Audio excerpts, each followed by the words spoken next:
Assalamualaikum warahmatullahi wabarakatuh. Perkenalkan, saya Hilya Sofaulia dengan NIM G002475. Pada video ini, saya akan menjelaskan anatomi dari urau genital sebagai laporan praktikum anatomi blok 2.1 ini. Yang pertama, jelaskan secara runtut mekanisme ereksi dan ejakulasi. Nah, jadi secara umum ya, respon seksual pada pria ini memiliki rangkaian siklus yang diawali dengan keinginan untuk melakukan hubungan seksual akibat perangsangan yang terjadi, baik berupa stimulasi fisik maupun psikis, yang kemudian rangsangan tersebut menghasilkan kekerasan dan pembesaran pada penis atau yang disebut ereksi penis. Terus dilanjutkan dengan orgasme atau kepuasan seksual yang dapat disertai dengan proses ejakulasi atau keluar cairan dari dalam penis. Kemudian diakhiri dengan tahap pengembalian penis ke keadaan semula sebelum rangsangan terjadi. Perangsangan terjadi sebagai hasil dari stimulasi yang dapat berbentuk fisik maupun psikologis, berasal dari berbagai hal seperti secara visual, suara, aroma, pikiran, dan juga mimpi. Untuk mekanismenya sendiri, yang pertama adalah mekanisme ereksi, yaitu proses vasokongesti atau peningkatan aliran darah ke jaringan tubuh tertentu yang menyebabkan pembengkakan yang terjadi di dalam penis di sini yang dinamakan oleh saraf parasimpatis. Secara kompleks, ereksi ini melibatkan pembuluh darah, saraf, yang tujuan utamanya untuk uh, memungkinkan penetrasi ke vagina saat koitus atau kopulasi atau hubungan seksual. Jadi yang pertama, ketika stimulus awal ereksi terjadi dimulai dengan adanya stimulus yang tadi disebutkan yang bisa berupa visual, auditori ataupun psikologis yang terjadi dan diolah oleh otak. Lalu di area otak yang terlibat terutama di area preoptik medial dan nucleus paraventricularis di hipotalamus serta hipokampus. Nah, selanjutnya adanya peran saraf simpatis. Jadi impuls dari otak tadi dari hipotalamus dan juga hipokampus dialirkan ke efektor melalui serabut saraf. Parasimpatis yang berasal dari nervus vertebralis segmen sakral S2, segmen sakral 2 sampai 4, sakralis 2 sampai 4 atau NLCLMS S2 sampai S4. Terus saraf parasimpatis ini melepaskan neurotransmitter terutama nitrit oksida yang berperan penting dalam relaksasi autopolos yang ada di penis ini. Terus lanjut, NO ini merangsang enzim guanyl siklase di sel autopolos arteri penis dan jaringan erektil, yaitu di corpora cavernosa dan juga corpus spongiosum. Guanyl siklase ini meningkatkan produksi siklik guanosin monofosfat atau CGMP yang menyebabkan relaksasi autopolos.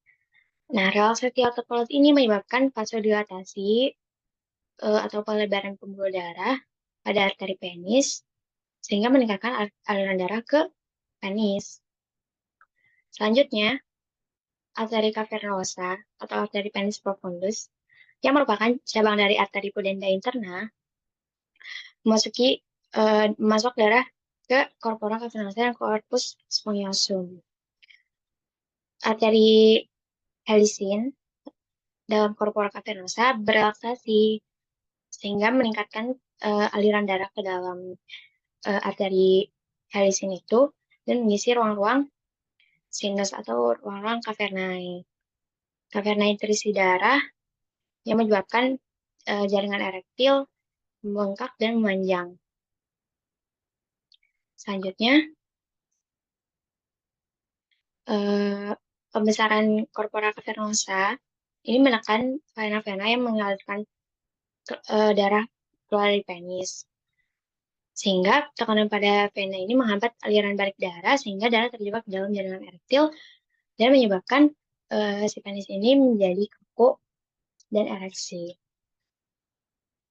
Selanjutnya yang disebut inhibisi ereksi. Ereksi dapat dihambat oleh saraf serabut simpatis dari segmen lumbal 1 sampai 3 atau NL-CLMS L1 sampai L3. Stimulasi simpatis menyebabkan vasokonstriksi, pembuluh darahnya menyempit lagi, dan kontraksi autoporos sehingga mengurangi aliran darah ke penis dan mengakhiri ereksi. Dan ini dilanjutkan ke mekanisme ejakulasi. Ejakulasi sendiri adalah pengeluaran semen dari penis yang merupakan puncak dari aktivitas seksual pada pria. Nah, ejakulasi ini bagi dua menjadi emisi dan ejakulasi. Emisi ini secara umum dia mengalirkan cairan semen ini sebelum keluar dari OUE. Terus ejakulasi ini pas keluar dari AOE-nya. Nah, saat emisi ini stimulasi sensorik dari rangsangan dari ganas penis serta distensi dari ductus deferens dibawa ke saraf pudendus ke pusat ejakulasi di saraf segmen lumbalis 1 sampai 3. Terus pusat ejakulasi mengaktifkan sistem saraf parasimpatis. Selanjutnya ada kontraksi organ reproduksi internal, yaitu pada ductus deferens. Jadi dia mendorong sperma dari epididymis menuju uretra posterior atau di bagian posterior dari uretra. Terus ada vesicula seminalis, dia mengeluarkan cairan yang isinya ada fruktosa, di mana itu menjadi nutrisi bagi sperma, dan juga prostaglandin yang membantu motilitas dari sperma. Selanjutnya ada kelenjar prostat yang mengeluarkan cairan yang mengandung enzim asam sitrat dan fosfatase asam yang membantu mengencerkan semen dan meningkatkan kemampuan sperma untuk membuahi sel telur. Selanjutnya pengumpulan semen di uretra posterior di pars prostatica, di mana ia akan bercampur semua cairan tadi bercampur dan berkumpul di uretra pars prostatica itu. Terus lanjut ke fase ejakulasi. Nah, lanjut di pengisian uretra ini, di situ uretra posterior ini terisi dengan cairan semen yang memicu sensasi kenikmatan dan keinginan untuk ejakulasi. Lanjut ada refleks ejakulasi, saraf pudendus merangsang kontraksi otot perineum, terutama musculus bulbus spongiosum dan ischiocavernosus. Nah, terjadilah kontraksi dari otot perineum ini dan memproyeksikan semen keluar dari OUE. Lanjut saat sudah keluar, pada saat yang sama, sphincter uretra interna menutup untuk mencegah urin masuk ke uretra posterior dan bercampur ke semen. Jadi di sini mengapa saat ejakulasi urin tidak ikut keluar karena sphincter uretra interna ini menutup. Tuh.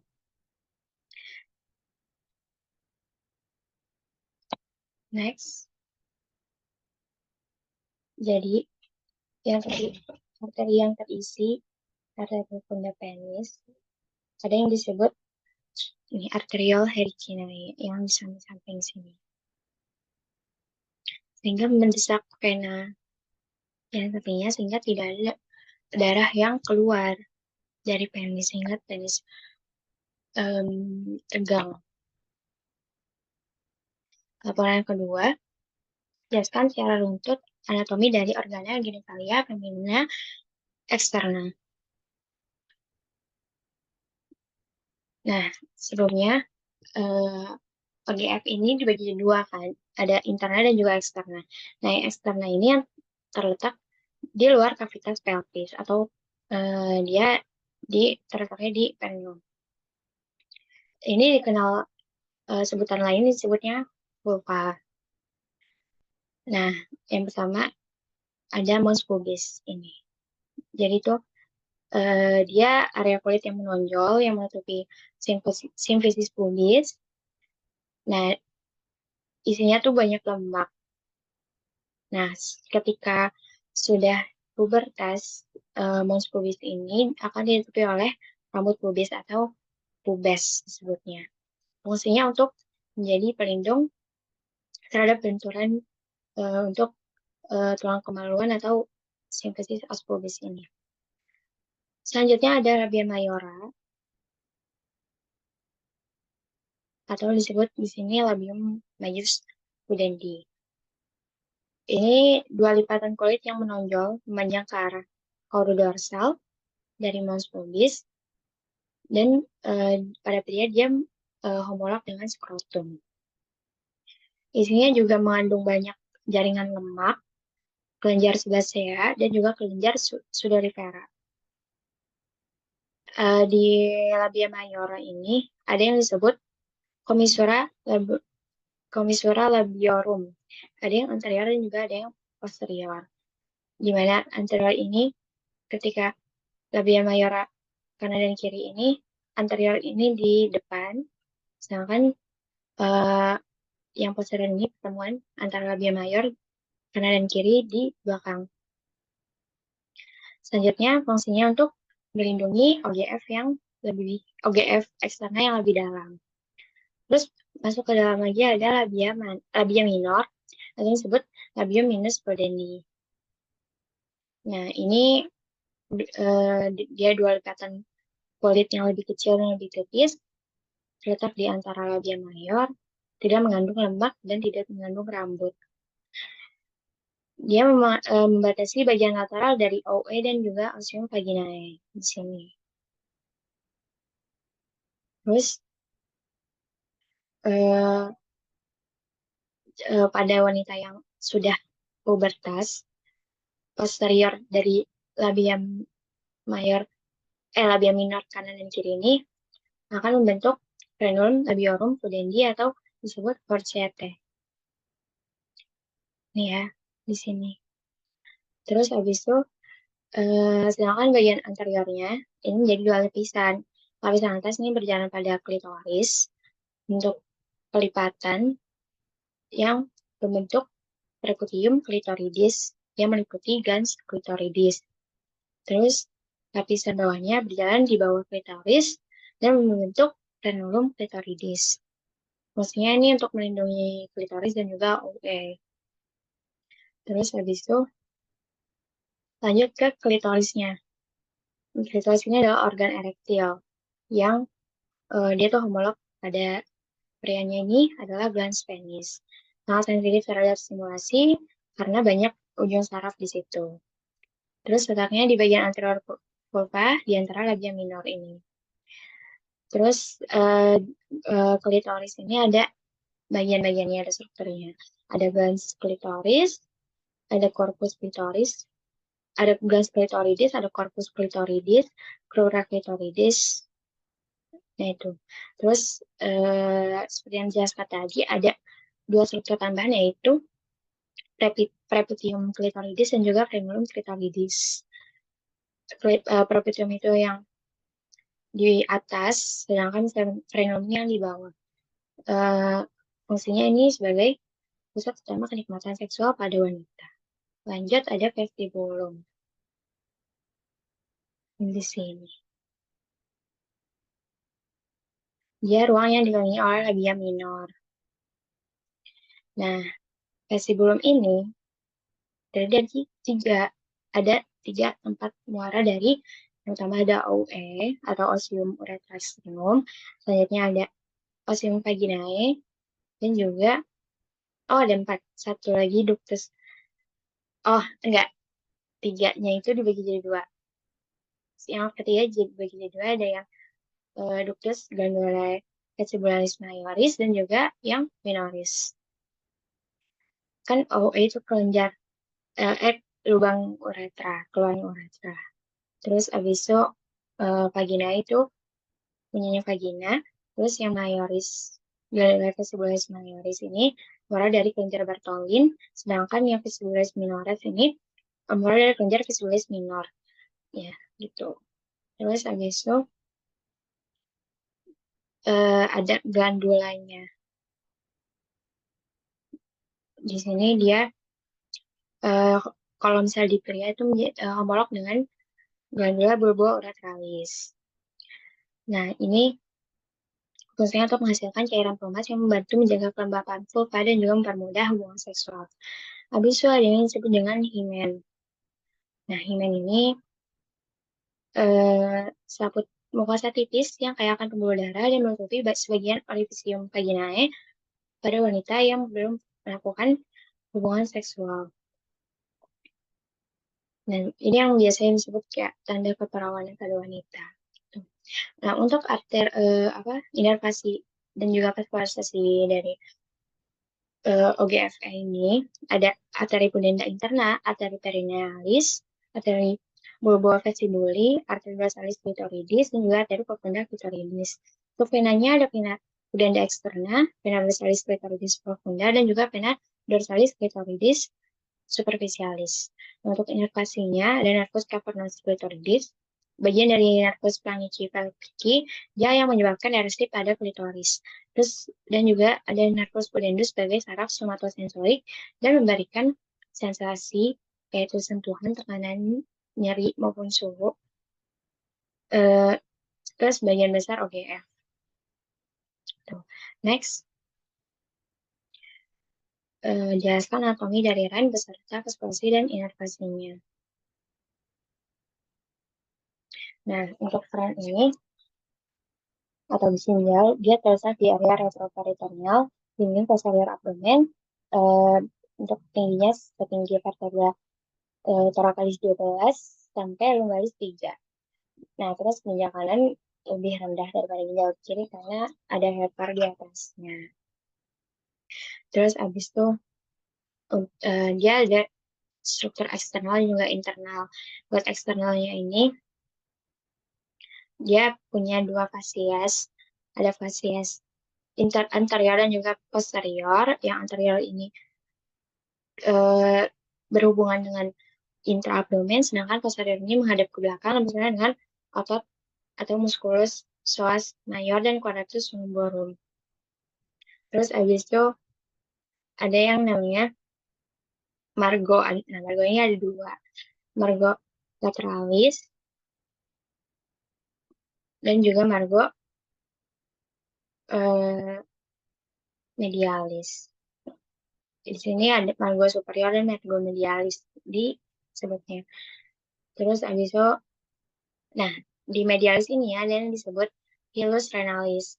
Hilus renalis itu celah masuknya struktur-struktur penting. Jadi bagian anteriornya banyak ada vena renalis. Terus bagian tengahnya itu isinya arteri renalis. Sedangkan bagian posteriornya itu berisi pelvis renalis yang kemudian berlanjut menjadi ureter. Bagian sini.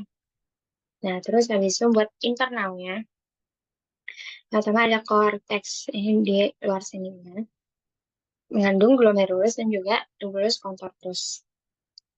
Nah, dalam korteks ini ada yang disebut kolumna renalis seperti ini, yaitu jaringan korteks yang masuk ke dalam area medula di antara piramida renalis.